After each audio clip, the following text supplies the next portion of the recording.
Hello আসসালামু আলাইকুম সম্মানিত ইউটিউব ভিউয়ার্স, কেমন আছেন আপনারা সবাই? আশা করি অনেক ভালো। তো আজকের ভিডিওতে আমি আপনাদেরকে দেখাবো কিভাবে আপনারা একটি বেসিং সেটআপ করবেন। তো বেসিং সেটআপ করতে হলে আমাদের যেটা করতে হবে, আমাদের জায়গাটা স্থাপত্য করতে হবে। যে আমরা যে জায়গায় বেসিংটা লাগাবো ওই জায়গা কিন্তু আমরা আগে দেখব যে আমাদের ওই জায়গায় বেসিংটা কোন অংশে লাগবে। তো দেখতেই পাচ্ছেন আমরা ওই অনুযায়ী আমরা ওখানে আপনার দুইটি রয়্যাল বোল্ট লাগিয়ে নিব। তো যেটা আমরা দেখতেই পাচ্ছেন লাগানোর কাজ অলরেডি শেষ হয়ে গেছে, তো ওটা আপনাদেরকে দেখাইতে পারিনি, এটার জন্য আন্তরিকভাবে দুঃখিত। এখন আমরা দেখতেই পাচ্ছেন আমরা বেসিংয়ে যে সমস্ত ফিটিংসগুলো আছে ওগুলো আমরা এখানে কানেকশন করে দিছি। তো কানেকশন করে দিয়ে এখন আমরা ওগুলাকে কীভাবে সেট আপ করি ওটা এখন দেখাবো। তো দেখতেই পাচ্ছেন ম্যাজিক পাইপটিকে আমরা আগে ভালো করে টাইট দিয়ে নিব। তো টাইট দিয়ে নেওয়ার পরে আমরা যে কাজটি করব ওটাই এখন আপনাদেরকে দেখাবো। আশা করি ভিডিওটি আপনারা মনোযোগ সহকারে দেখবেন। যদি ভিডিওটি মনোযোগ সহকারে দেখেন অবশ্যই আপনারা জিনিসটা বুঝতে এবং শিখতে পারবেন। আপনারা পুরো ভিডিওটি দেখার অনুরোধ রইল, কারণ একটু ভিডিও যদি মিস করেন তাহলে কিন্তু আপনারা কাজটির সম্পর্কে কিছুই বুঝবেন না। তো যার ফলে আপনারা কমেন্টে এসে আবোল তাবোল গালিগালাজ করবেন। তো এই জন্য আপনাদেরকে বারবার বলি ভিডিওটি মনোযোগ সহকারে দেখুন। আর যদি ভিডিওটিতে কোনো ভুল হয়ে থাকে অবশ্যই কমেন্ট করে জানাবেন। কোনো গালিগালা না দিয়ে আপনারা অবশ্যই কমেন্ট করতে পারেন।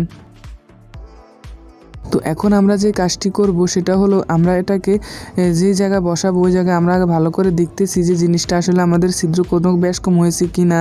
তো আমরা আগে এটাকে ভালো করে দেখার পরে আমরা এখানে একটি ফিলার কানেকশন করব। তো ভিডিওটি দেখার জন্য আপনারা অবশ্যই একটু ওয়েট করেন যে আমরা এখানে এখন কি কাজগুলো করি। তো দেখতেই পাচ্ছেন এখানে হালকা যদি একটু বেশ কম থাকে ওটাকে আপনার হালকা বাড়ি দিয়ে ঠিক করে নিতে পারবেন।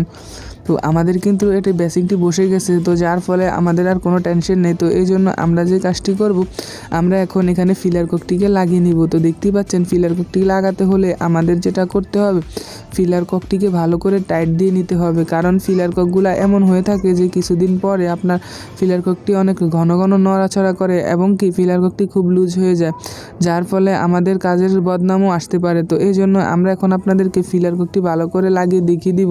আশা করি আপনারা ভিডিওটি মনোযোগ সহকারে দেখবেন। আর ভিডিওটি যদি ভালো লাগে অবশ্যই একটা লাইক করে দিবেন। আমার চ্যানেলে যদি নতুন হয়ে থাকেন অবশ্যই একটা সাবস্ক্রাইব করে দিবেন। দেখতেই পাচ্ছেন এখন আমরা ফিলার ককটিকে সংযোগ করার পরে এখন আমরা খুব ভালো করে কিন্তু এটাকে টাইট দিচ্ছি। তো দেখতেই পাচ্ছেন উপরের সাইডটা ঘুরেলেই কিন্তু ফিলার ককটি অনেক শক্তভাবে লেগে যাচ্ছে। তো দেখতে পাচ্ছেন আমরা এইভাবেই কিন্তু ফিলার ককটিকে ভালো করে টাইট দিয়ে নিছি। সো আপনারাও এভাবে টাইট দিয়ে নেবেন। তো ফিলার কক লাগানোর জন্য ফিলার ককের জন্য আলাদা কিন্তু একটা আছে, আপনার মিশিং আছে, তো যেটা দিয়ে আপনার ফিলার ককের নাটটি টাইট দেওয়া হয়। তো আমাদের কাছে আপাতত এটা নাই, তো যার ফলে আমরা হাত দিয়ে ভালো করে টাইট দিয়ে দিছি। আশা করি আপনারা ভিডিওটি সম্পূর্ণ বুঝতে এবং শিখতে পারতেছেন। তো এখন আমরা এই যে দেখতে পাচ্ছেন বেসিংয়ের নাটগুলোকে কানেকশন করে দিচ্ছি। সো আপনারাও এটাকে ভালো করে টাইটগুলো দিয়ে দিবেন। আর ভিডিওটিতে যদি অবশ্যই আপনারা না বুঝে থাকেন অবশ্যই আমাকে কমেন্ট করে জানাবেন, আমি আপনাদেরকে বুঝিয়ে দেওয়ার চেষ্টা করব। এখন আমরা যে কাজটি করতেছি দেখতেই পাচ্ছেন আমরা কিন্তু দুই সাইডে দুইটি নাট ছিল ওটিকে লাগিয়ে নিচ্ছি। সো আপনারাও এটাকে ভালো করে নাটগুলোকে লাগিয়ে নেবেন। তো আমাদের কিন্তু অলরেডি বেসিংটি লাগানোর কাজ কমপ্লিট হয়ে গেছে। তো এখন আমরা যেটা করব বেসিংয়ের আমরা এখন এই ফানির লাইনটি দিব। তো ফানির লাইনটি দিতে হলে আমাদের আগে যেটা করতে হবে, তো দেখতেই পাচ্ছেন ওখানে কিন্তু আমরা আগে ভালো করে এটাকে টাইট দিয়ে নিব, তারপরে আমরা ফানির লাইনটি দিয়ে আপনাদেরকে দেখিয়ে দিব।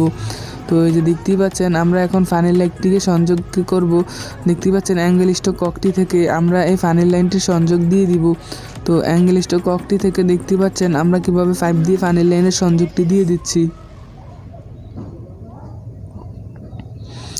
এই যে দেখতে পাচ্ছেন লিড পাইপটি দিয়ে আমরা এখন অলরেডি এটাকে ভালো করে কানেকশন করে দিচ্ছি। সো আপনারাও এটাকে ভালো করে কানেকশন করে নেবেন। আর দেখতে পাচ্ছেন যে আমরা কোন সিস্টেমে এটা কোথায় কানেকশন করতেছি। আশা করি ভিডিওটি যদি দেখেন অবশ্যই আপনারা বুঝতে এবং শিখতে পারবেন।